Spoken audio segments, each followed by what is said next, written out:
And you could actually see the demonstrations forming of hundreds of thousands of people, be a few people in the street, and they'd be calling to people in the houses, and people would come down to the street. So it was very organic. People weren't looking at their mobile phones to see that there was a demonstration. It was neighbors really telling neighbors to come down to the streets and to take part.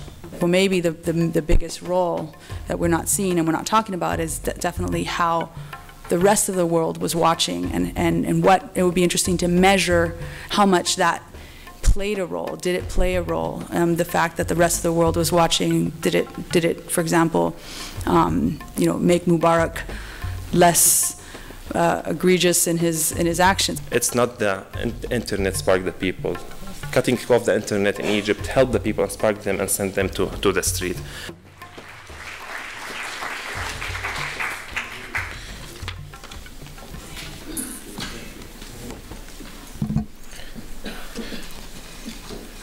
Hello, bonjour. Good evening, bonsoir. I heard that hello, bonjour is the traditional greeting in Canada, so. It's really an honor to share the stage with Mohammad and Lillie, and thank you for the amazing introduction, Salim. Several people have confused us for each other in the past couple of days, so I was thinking of simply allowing you to, since you were doing so well, you could have just continued. But I'll try to live up to the really great introduction that you gave for this panel. And thank you to the Couchiching Institute and to all the staff and volunteers, and also of Geneva Park, for making us feel so welcome. I also want to really refer back to the opening welcome that we received yesterday from Chief Sharon Stinson Henry of the Chippewa First Nation of Rama. It was a very touching introduction and a reminder of where we are and what has happened in order to bring us here. The First Nations of Canada serve, of course, as a reminder to all of us of the cost and legacy of settler colonialism, as Hans mentioned this morning. And also, I think, speaking as a Palestinian, to me personally, a reminder that even centuries after a settler colonial invasion and the devastation that it causes, the struggle for justice cannot be extinguished, and the steadfastness and the determination of the First Nations of Canada, including the Chippewa Nation on whose land we sit tonight, really offers hope to Palestinians. And this is not a theoretical thing, because if you follow the news every day, if you follow the news today, you would know that today the Israeli High Court rejected an appeal by 8 Palestinian villages in the South Hebron Hills that have been ordered destroyed by the Israeli authorities so that Israel can take their land, continuing a process of violent settler colonialism and ethnic cleansing that has been continuing unabated for 64 years. And whereas Israeli High Court justices tour the world and are feted as great jurists and liberals, just like the Canadian courts for so many decades and centuries, they have been enablers of the theft of Palestinian land. Chief Sharon Stinson Henry mentioned yesterday that the government of Canada has given an apology to the First Nations for the history of what was done in this country. Of course, an apology is just words and has to be followed up by substantive redress, restitution, and justice. But when it comes to Israel's ongoing ethnic cleansing, the government of Canada is totally unapologetic in its support for Israel's ongoing crimes. And I wanted to really state that clearly in this forum, particularly since tonight's delicious and wonderful dinner was sponsored by the Government of Canada, according to the sign outside the dining room. I wanted to make sure that we were absolutely on record as to where we stood with that.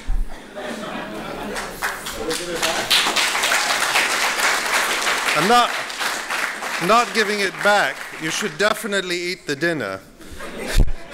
But don't let it influence your views.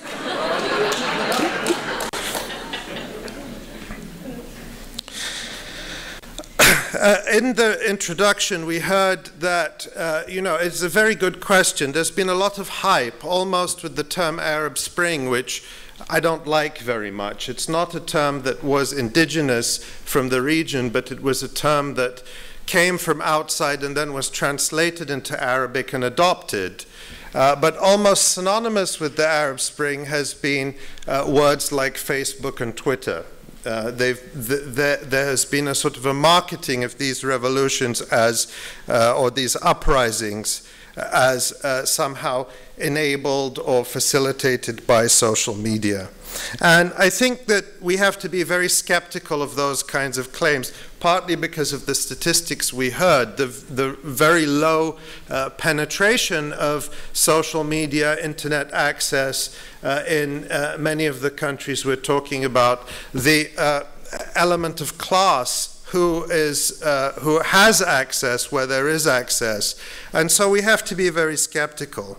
I've not seen any evidence at this point of any uprising or revolution really started by social media, Facebook or Twitter. And I think Lillie Paquette's film was a wonderful film and very I think, prescient of you to go and do that work and filming when you did, because it's, in a sense, the history of what happened next. But it also shows us that the work was being done on the streets, in the factories, every day for years and years and years and decades, and it wasn't something that started on Facebook. I noticed the name of Wa'il Ghonim was not mentioned in your film, and nor was Facebook. And I remember I didn't have the opportunity to be in Egypt since 2009, but I remember seeing during the uprising these videos, for example, of the protests in Mbaba, a working class district, and you could actually see the demonstrations forming of hundreds of thousands of people, be a few people in the street, and they'd be calling to people in the houses, and people would come down to the street. So it was very organic. People weren't looking at their mobile phones to see that there was a demonstration. It was neighbors really telling neighbors to come down to the streets and to take part. So what role does it play? I'm someone who uses social media a lot, and obviously I think it has some utility. What utility does it have? I should point out that I'm just giving some observations from my perspective, which is someone who observes events primarily from North America. And so my experience and my impressions could be very different from others who have a different perspective. I think also the point about the transistor revolutions or the transistor radio and its impact is very a good example. There are others that we could talk about. For example, the Iranian Revolution, the role of cassette tapes was very important. Cassette tapes, which were used not just in Iran but in other cases, that was a revolutionary technology when you didn't have to have a big reel of tape to record a voice, but a little cassette tape. How many of the younger folks here have ever used a cassette tape? Oh, that's quite a lot. I bet you still make mixtapes, right, as a nostalgia thing. But that's just anachronism. No, I'm just kidding. But cassette tapes were a revolutionary technology too, because they were so small and cheap and durable, and so they played a role in disseminating forbidden and contraband information in their time. I was reading the memoirs of Ronnie Casrills, one of the founders of Umkhonto weSizwe, the armed wing of the African National Congress. And he talks about, in the 1980s, during the struggle against apartheid in South Africa, the role of telephone answering machines for creating networks for disseminating information among cadres of the African National Congress and evading censorship and government control. So something like a telephone answering machine played a role. If we go back to the French Revolution, what role would printed material or pamphlets have played? So what we see is that at any time in history, social media exists, and people adapt to the technology of their time to political and social uses. So we shouldn't be overawed or overly seduced by the fact that these technologies take a different form, and we should be very rigorous about asking questions. Another point, there was another reason why you could have just continued the talk. You raised all the excellent points that I think are important, is that whereas we often focus on the sort of the romantic and democratic notion of social media, to understand that governments are trying to use these media for their own purposes. And we know, for example, it's often hard to get an exact fix on every single incident, but we know that governments, the Egyptian government, the Syrian government, the Palestinian Authority monitor Facebook and social media and use that to track opposition and sometimes to harass or arrest people for things they say in social media. So governments are able to use these tools as means of control and oppression. But we also see the United States government, perhaps others, but I live in the United States, so I perhaps am more attuned to it, attempting to use social media to further its own aims. So, for example, we see, we often think of things like Twitter or Facebook as, in a sense, to a certain extent, neutral spaces or democratic spaces where millions of people encounter each other. But we have to remember that these are also for-profit corporations that, even if they don't yet make money, that's their ultimate goal, and that's well, I don't think Twitter makes money. Facebook makes money, for sure. Google does, but Google is a slightly different thing. But in terms of some of the big social media sites that have featured in the discussion of the Arab uprisings, and that often these corporations have interests or outlooks that are perfectly well aligned with government policy. So with Twitter, we've seen the example of the CEOs of Twitter going to Iraq on essentially State Department-sponsored visits, furthering the aim of United States policy in Iraq. We saw during 2009 a huge amount of hype around the role Twitter played in protests after the election in Iran, and there was a narrative put out that Twitter was actually generating protest, and that Twitter was being used to sort of tell people where the protests were, to the point where famously the State Department asked Twitter to delay a scheduled maintenance downtime so that, you know, the activists in Tehran could continue their uprising. It turned out really that there was nothing to this afterwards. You know, people who looked into it found very little evidence that most of these green Twitter accounts were in Iran, or that there was anyone in Iran who was actually using Twitter to organize. So it really could have been seen as a propaganda exercise. We see Facebook hosting these town hall meetings for the President of the United States. I mean, Facebook has done it, and LinkedIn has done it.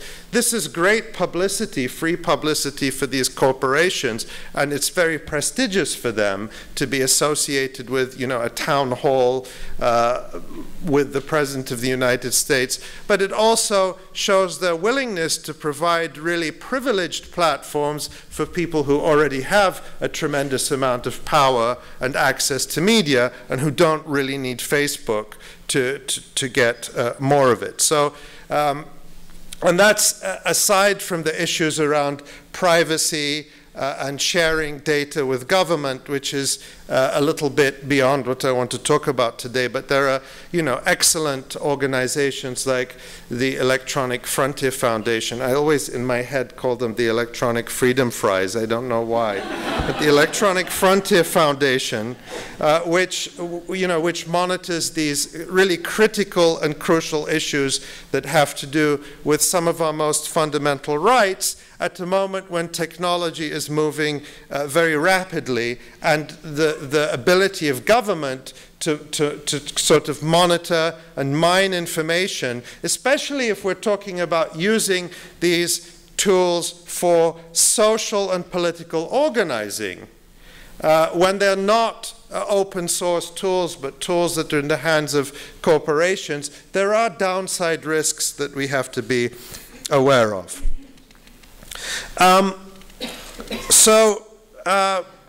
And of course, I want to mention all of these internet freedom initiatives, or the use of Twitter and Facebook and other social media by, say, the United States government, are aimed at projecting a certain image of the United States. US government Twitter accounts never say, they never tell you, oh, by the way, we invaded Iraq and an unknown number of people died, estimated conservatively from hundreds of thousands to 1.5 million. That's not the business they're in. They're not in the business of telling you the truth about what the United States does. They're in the business of projecting an image. I don't want to say that that kind of hypocrisy is a psychopathic delusion of American society. I wouldn't go that far. But I think it's important to note that, it's not always possible to discern the truth simply by looking at what people say in social media. And that goes also for you know, revolutionary movements or uprisings. I can think of many examples where social media has been tremendously powerful in allowing us to witness events firsthand, to know what's happening in a way that we couldn't, you know, faster, sometimes faster. So there's that very famous case of the photo after the US aircraft crash landed in the Hudson River, and within seconds one of the passengers had tweeted a picture of people on the wing, and that was the first that many people knew about that.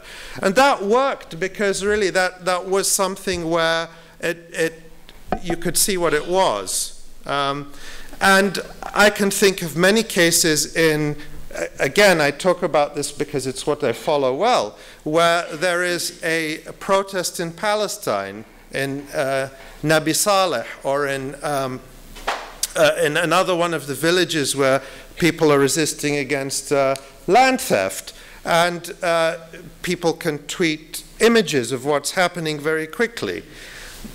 We have the ability to evaluate that because we know the people on the ground, or we know the location, or we know the history.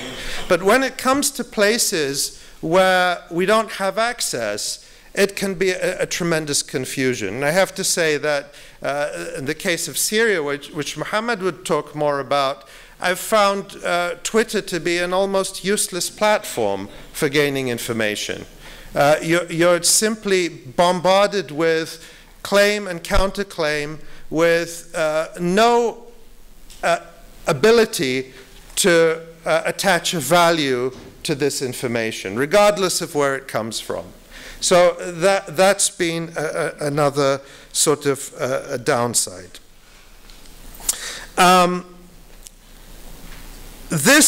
These kinds of I have just 2 minutes left, so I'll try to wrap up, and I know we'll have time in the Q&A.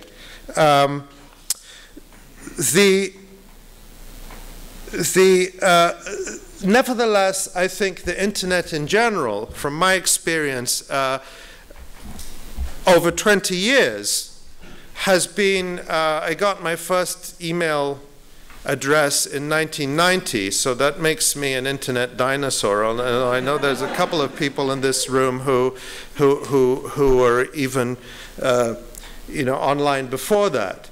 But that's a long time. That's prehistory. And I remember that in the early 1990s, listservs were a form of social media that was really revolutionary, particularly for Palestinians who were so geographically dispersed. And some of the working relationships that I formed that became the strongest in my life started through those listservs, where we just got to know each other from sharing information. So it provided an unprecedented forum for us to be able to organize and get to know each other and exchange information online. And I have to say that the emergence of social media in its current form, for a while nothing happened. I feel, the web came along and we all had websites, but, nothing happened really that was as big as the listservs until we got Twitter, in a sense. So to me, it has restored that sense of the ability to network almost without boundaries and to meet people. And again, through Twitter, I have been able to form, real-life working relationships or friendships with people that I first encountered through Twitter. There aren't many things that that really allow you to do that, so that's important. I think the democratizing aspect in terms of media is so important. When we started the electronic intifada in 2001, again, internet prehistory, we began as, in a sense, a reaction to mainstream media coverage, which then had a monopoly. It still mattered if you got something printed, and it was printed in the newspaper. It mattered if you were invited onto CNN or some other network. And so we were reactive in a sense. We were doing media criticism. As more people came online, we began to focus on doing our own journalism and doing it to very high professional standards. And that's why, 12 years later, people can attack us as much as they want, as tends to happen when you talk about Palestine. But more and more people read our work and rely on it. But the point I want to make there is that we're not reliant anymore on other media carrying our material. We are our own media, and we can disseminate it. It's true, we don't have the reach of the New York Times or CNN, but we can reach people that we could never have reached before and do it faster and more cheaply than ever. One example I'll mention in closing relates to the Palestinian hunger strikes. For months and months, Palestinian prisoners, most of them held without charge or trial in Israel, have been going on these epic hunger strikes, some of the longest recorded hunger strikes in modern history, and totally ignored by mainstream media. It was because of campaigns that were organized online. I'm absolutely convinced of this, and I think we can show it, that mainstream news organizations began to pick up these stories and began to look into them. So it mattered that these stories got into the New York Times, but we were able, I think, to help draw them to the attention of journalists. So I'm out of time, and I think we'll come back in the question and answers, in the Q&A and the discussion, and I'm looking forward to reading your tweets on the hashtag. Thank you.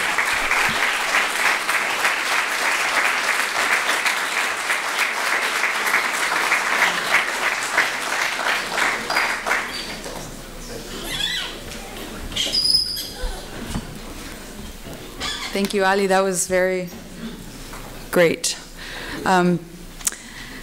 Thank you all for being here, and thank you to many of you who have showed up for the film screening. Just kind of curious, how many actually watched it who are in here? Wow, sweet. Captive audience, thank you. For those of you who didn't watch it, and for those of you who did, actually, I have something special that I've prepared, which is a 5-minute clip with the main character, Bassem, well, one of the main characters, in which, where I'm interviewing him a few months after the revolution, back in Cairo when I went to visit in April 2011. And you'll see just, I obviously interviewed much more of him and then everyone else who was in the film, but like post story, so maybe I can edit that into another film some other time. But the story never ends, as you know, so it's hard to find a place to end it. But in this clip, he's going to discuss the specific question of the sort of Facebook, Twitter revolution. Was it what role did that play? And I guess you'll see that he has some of the same points that Ali brought up and that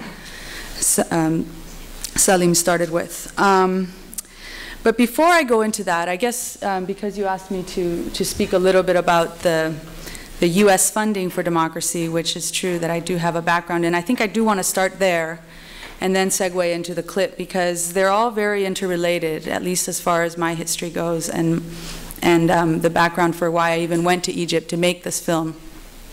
And I guess I'll start by telling a little story about myself sitting in my office in Washington, D.C. in, I think it was around the spring of 2009.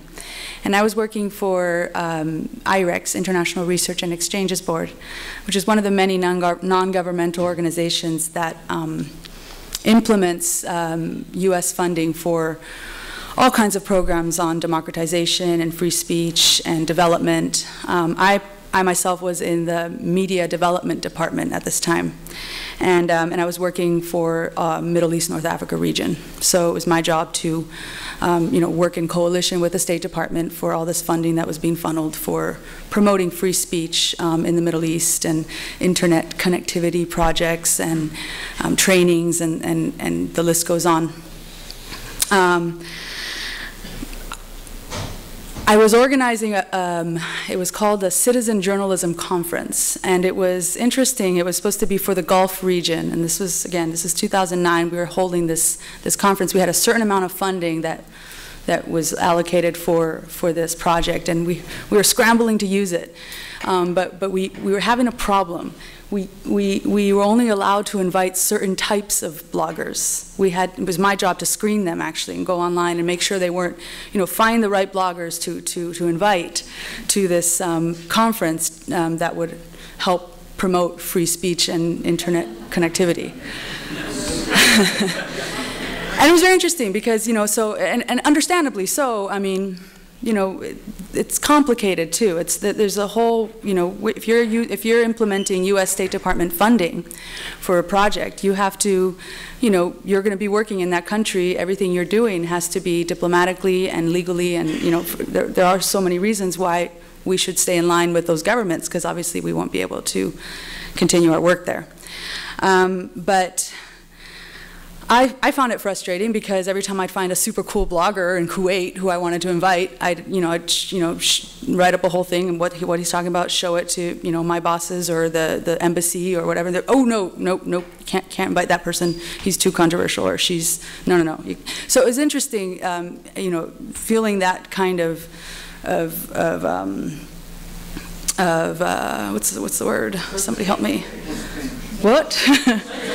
That frustration. You'll get it. So not being able to actually use the kind of funding that was supposedly in our mission statement to actually do what we were saying we were doing, but mostly I started to see it much more as a, and I don't want to say across the board, because I know that some of this stuff has positive impacts, but at least for me in particular, and for what I was, what I cared about in the Middle East, I found myself very frustrated. And at one point around the same time, I had this pretty well-known Egyptian activist show up also at our office with a great story and a great proposal on, how he wanted to start an internet-based television talk show so that people could understand their rights in Egypt, because there actually were all kinds of rights on the books, but nothing that people even knew about, or they're very simple, not anti-government stuff, just hey, let's break up people's rights for them online so that they can get know what their rights are.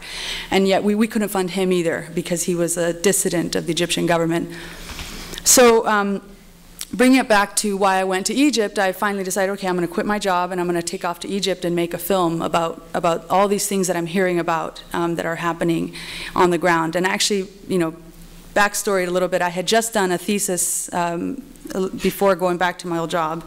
You'll have to ask why I went back to my old job, but out of grad school, needing to make a living. But I had actually just written about this, and I had been following the developments in Egypt for many years, and I had already worked at the same organization before my graduate experience. So when I went to graduate school, I actually broke down all the different reasons and policies for U.S. funding for democratization, and I found there to be quite a disparity between the stated goal of trying to support democracy on one side with this funding, but then the longer history and the much more money that exists for supporting the very dictatorship that's keeping people crushed down in the first place. So the reason I wanted to tell you those little stories is because later, and many of you who saw the film, you'll remember the scene where Bassem and Esra are getting ready to hold a training, right? And it's clear that they've been funded by NED, National Endowment for Democracy, a place that I've worked with and have many friends there as well. And so they had this funding from NED, and they were going to put on a training, and it was leading up to the Egyptian 2010 parliamentary election, and they're getting ready to train a bunch of other citizen journalists who are going to go out into the field and monitor the elections and send their SMSs and their tweets back to the central office where. And I'm just describing this for those of you who didn't see the film, but the central office where then Bassem and Esra are kind of coordinating it all. And that whole office was actually funded by IRI, International Republican Institute, also a wing of the U.S. government for democracy promotion efforts, and NED and the whole thing. But then, as I'm talking to them, I'm like, well, that's great. Then it looks like the U.S. supports democracy because, look, they've funded you to be here, setting up all kinds of workshops, helping to promote democracy.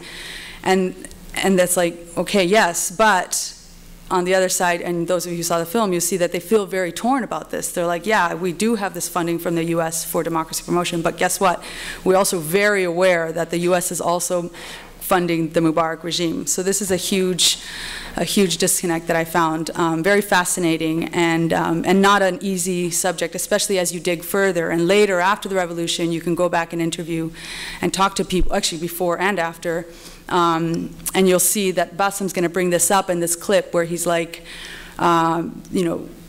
everyone's trying to take a piece of the pie in terms of the credit for this revolution. I literally had, you wouldn't believe how many,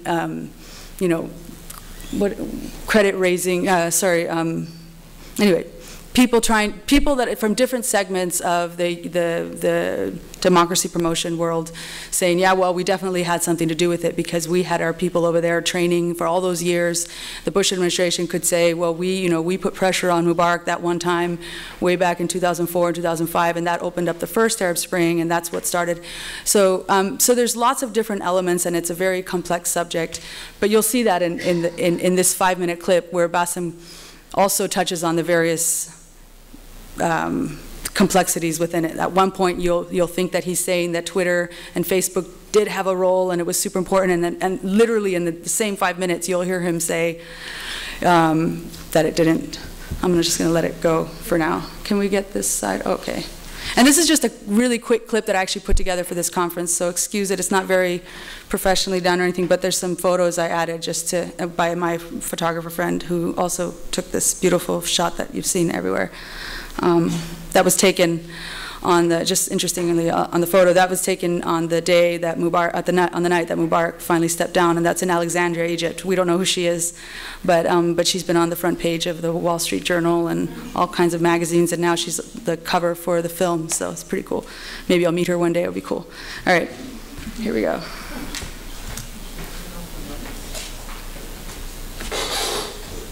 Oh, do we want to turn off the lights? Or is that okay? Does everyone see it? Yeah. Okay, I'm just gonna.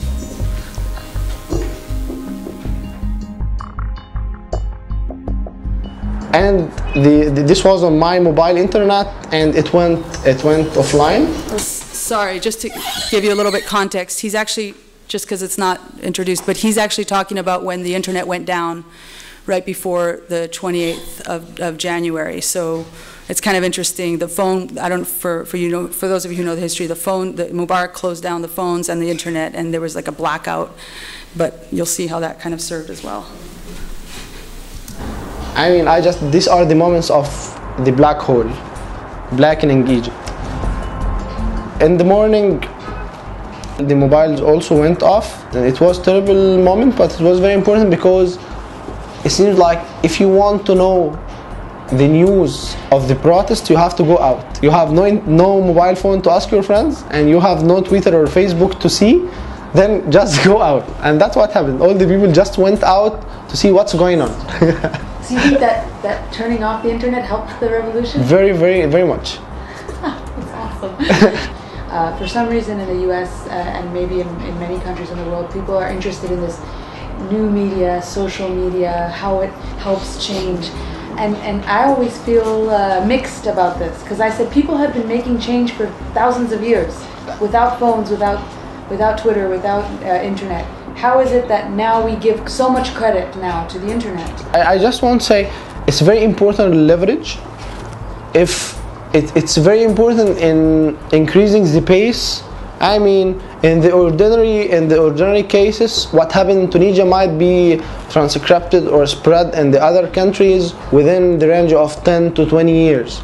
But because of the internet, it happened in few months and a lot of uprisings everywhere. It's very important leverage, but really, I believe if on Friday the internet was working, I believe that the people will just stay on the internet to follow up what's going on. But because there was no internet, no mobile phones, everybody went to the street. Can I ask you about on the 25th, before the 25th, we've heard a lot in the U.S. about this woman, this Egyptian woman who made this very powerful video where it was a call for people to come out. Yes, Asma, yes, yeah. She's my friend. What do you think about her? Do you think that was a factor? Was that a useful video, and did that play a role? The idea here, which is one of the most important problems of the American media, is the idea of putting the face. Yes, it's for years the Western school is putting a face on the event, but it's not the case. Asma was a very important factor. Isra was a very important factor.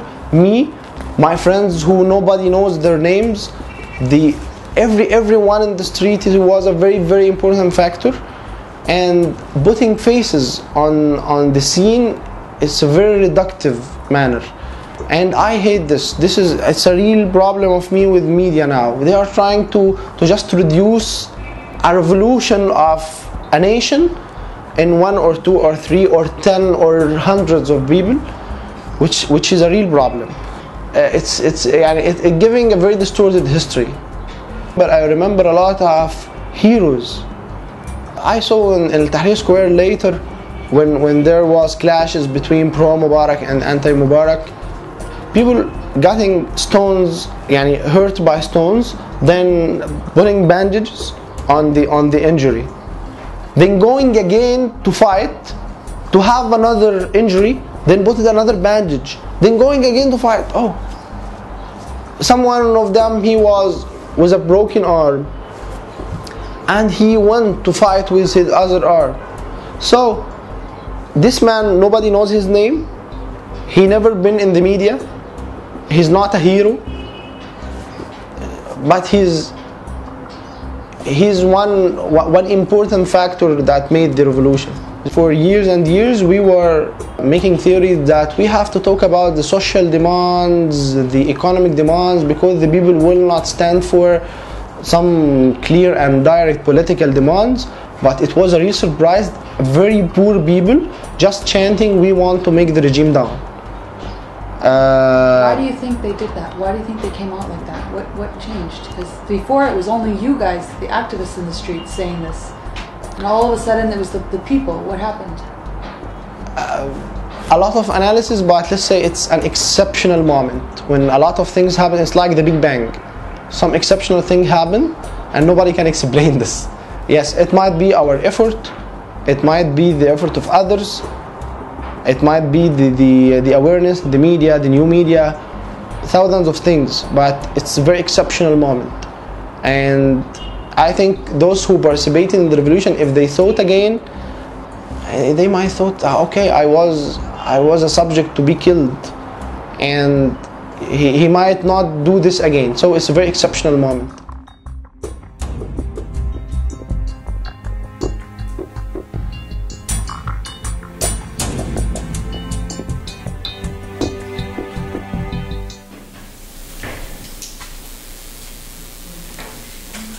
Thanks.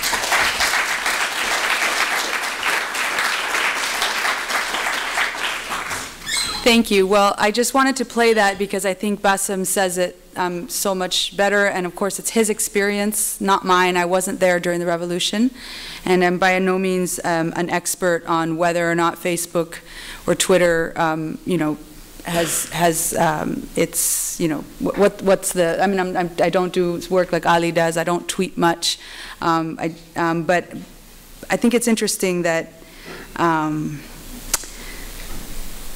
that it's such a mixed question, because I'm constantly mixed about it. Ali, you brought up about getting information out, or did Salim say that earlier, about getting the information out to the rest of the world. I find that as a bigger, I find that as having played, maybe it's a long shot to argue this, but a bigger role actually. And a professor at Columbia University actually pointed this out to me when I was showing the film there, and I was going on about how Facebook and Twitter didn't cause the revolution.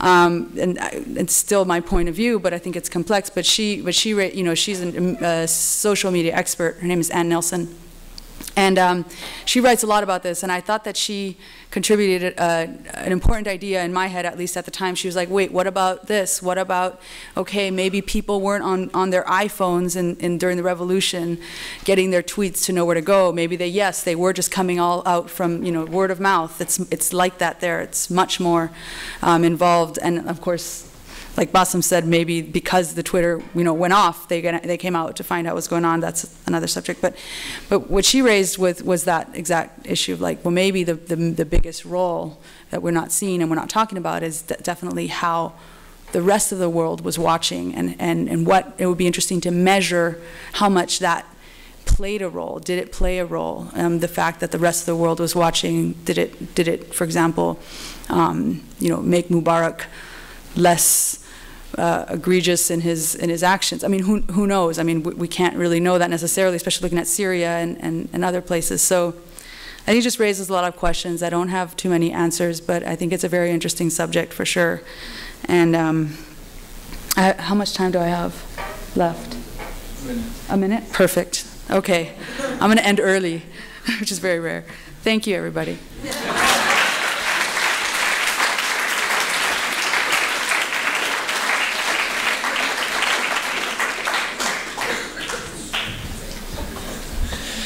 Thank you very much for your nice presentations, both. I learned a lot, but you take most of my talking points, both of you, so I'm in trouble a little bit here finding new things to talk about.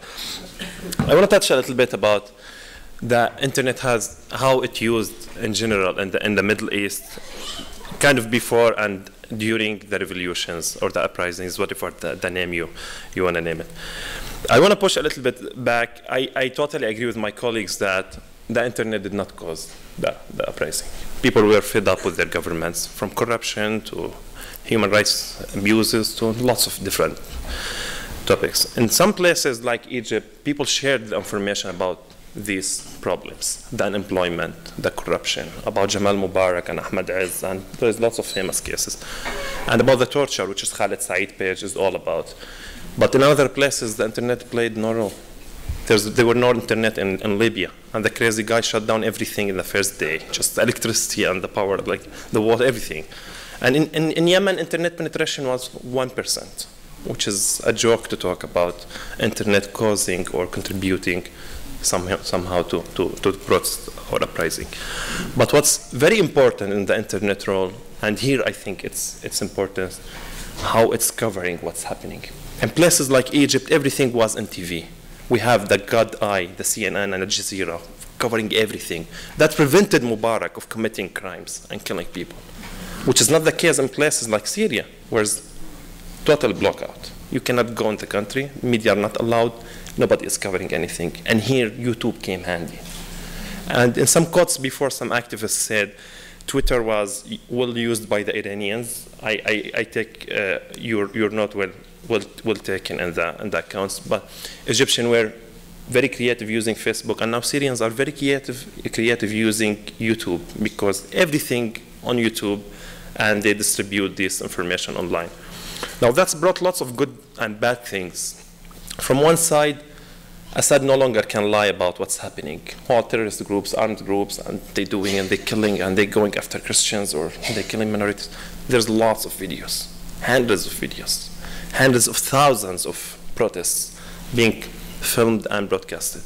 And using this technology from time to time, developing good relations with media, led to have this broadcast live streaming from the street to TVs like Al Jazeera, Al Arabiya, BBC, France 24, and etc. That would never happen without the internet. So the internet did not spark the revolution, but it helped protecting it and somehow by sharing the information with the entire world, by showing the entire world what Assad and his soldiers are doing. Because, and the funny thing, most of the soldiers, they film themselves torturing others and then they put it on YouTube. And then it comes to Human Rights Watch and Amnesty and they make big noise about it. And that's very common practice with people who torture others. That we saw that in Abu Ghraib, where American soldiers were filming the prisoners, the Iraqi prisoners. So that brought a dilemma for the traditional media at the beginning, and I was a part of this dilemma.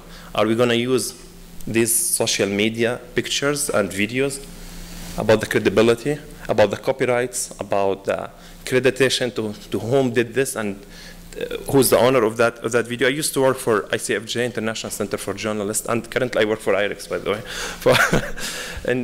So in ICFJ we had this debate about who's the owner of this video?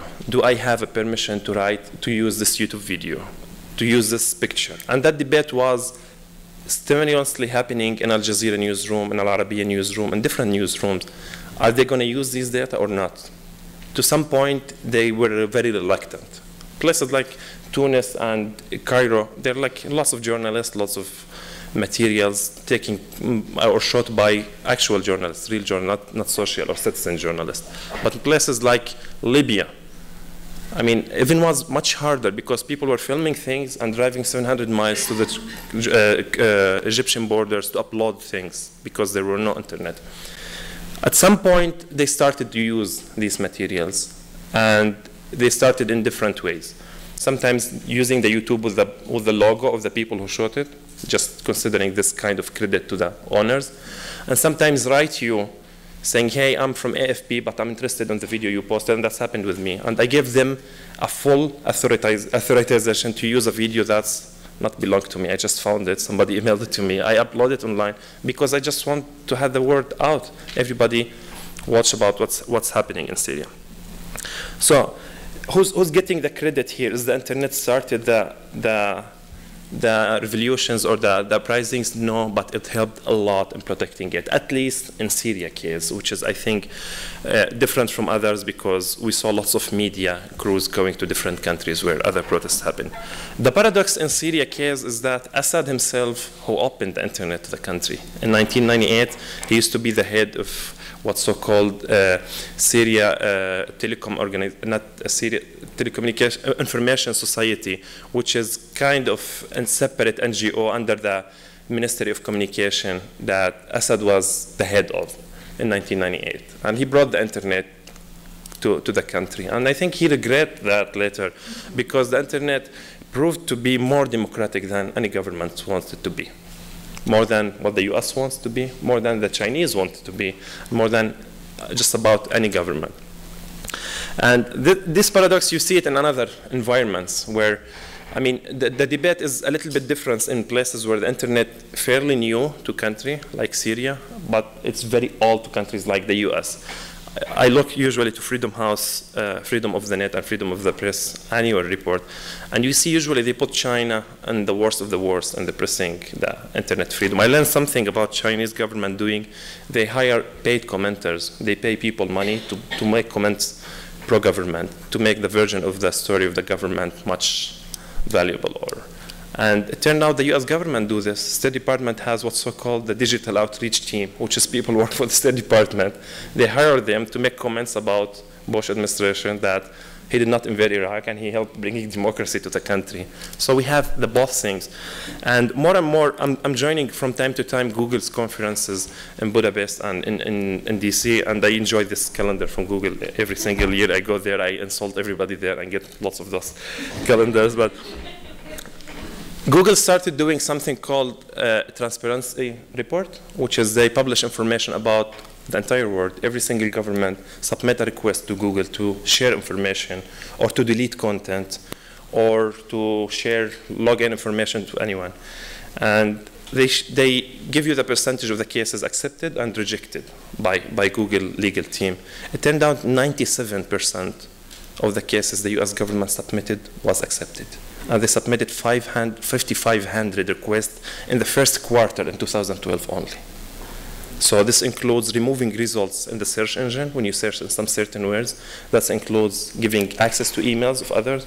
That includes deleting content from YouTube, from Orchid, or from Google+, which is not the case in another government. Google don't contribute to them. Other governments, they shut down the internet totally, and that's happened in Egypt. And as the video said, and I've used this example a lot to say, it's not the internet sparked the people. Cutting off the internet in Egypt helped the people and sparked them and sent them to the street. In Syria, the government was kind of in the middle.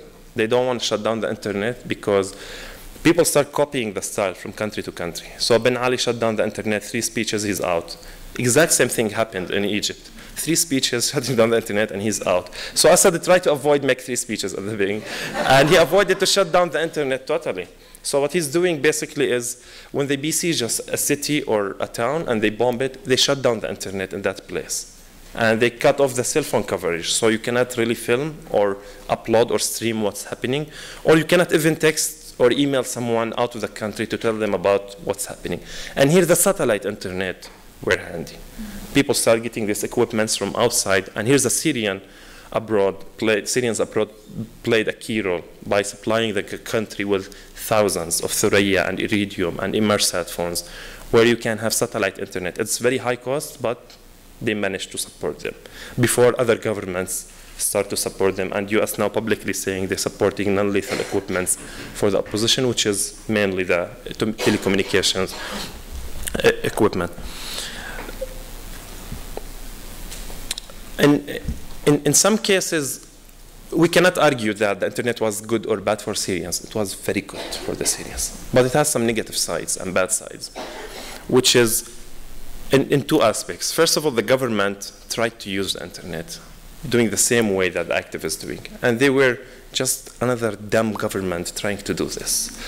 They used it in a very bad way. They used it in a way that made them very vulnerable for activists, and they were easily targeted by the media and the stupidity or the level of stupidity they're using the internet. I'll give some examples here to make this clearer. But the activists benefit from the internet in spreading the words. A bad thing happened is spreading lies. We see a huge trend of lying on Facebook. And I speak about this as a personal experience. I have 147,000 subscribers to my personal profile. I'm the #1 followed in the country, maybe, at least out of the country.